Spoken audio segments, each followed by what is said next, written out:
प्रधानमंत्री नरेंद्र मोदी ने मंगलवार को एनडीए सांसदों के साथ बैठक की। इस बैठक में प्रधानमंत्री ने एनडीए सांसदों को संसदीय नियमों और संसदीय आचरण का पालन करने की अपील भी की। प्रधानमंत्री ने कहा कि विपक्ष एक गैर कांग्रेसी नेता का लगातार तीसरी बार प्रधानमंत्री बनना बर्दाश्त नहीं कर पा रहा है।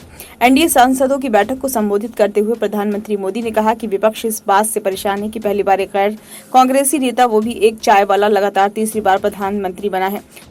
नेहरू गांधी परिवार पर कटाक्ष करते हुए पीएम मोदी ने कहा कि कांग्रेस के सदस्य प्रधानमंत्री हुआ करते थे तथा अपने दायरे से बाहर के लोगों को बहुत कम मान्यता देते थे।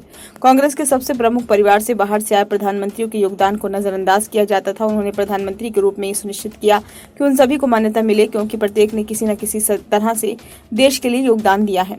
एनडीए सांसदों की बैठक को संबोधित करते हुए प्रधानमंत्री मोदी ने एनडीए सांसदों से वरिष्ठ सदस्यों को संसद की सर्वोत्तम प्रथाओं के बारे में सीखने की अपील की। पीएम मोदी की यह अपील राहुल गांधी के लोकसभा में सोमवार को दिए भाषण के बाद सामने आई है, जिसे एनडीए ने सबसे गैर जिम्मेदाराना भाषण करार दिया है।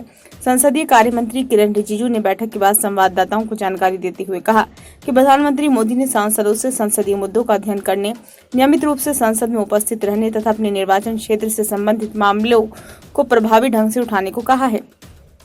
जब किरण रिजिजू से पूछा गया कि क्या प्रधानमंत्री मोदी ने सोमवार को लोकसभा में दिए गए राहुल गांधी के भाषण का जिक्र किया, तो इस पर रिजिजू ने कहा कि उन्होंने ऐसा कुछ नहीं कहा, लेकिन जब देश के प्रधानमंत्री बोलते हैं तो संदेश सबके लिए होता है। उल्लेखनीय है कि राहुल गांधी ने सोमवार को लोकसभा में भाजपा पर जोरदार हमला किया था, जिसमें सत्तारूढ़ पार्टी के नेताओं पर सांप्रदायिक आधार पर लोगों को बांटने का आरोप लगाया गया था। इसका सत्ता पक्ष ने भारी विरोध किया था। प्रधानमंत्री मोदी ने कांग्रेस नेता पर पूरे हिंदू समुदाय को हिंसक कहने के लिए हमला बोला था।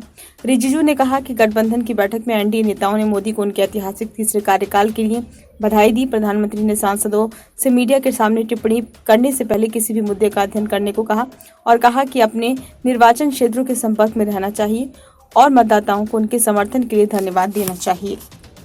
ब्यूरो रिपोर्ट, नई दिल्ली।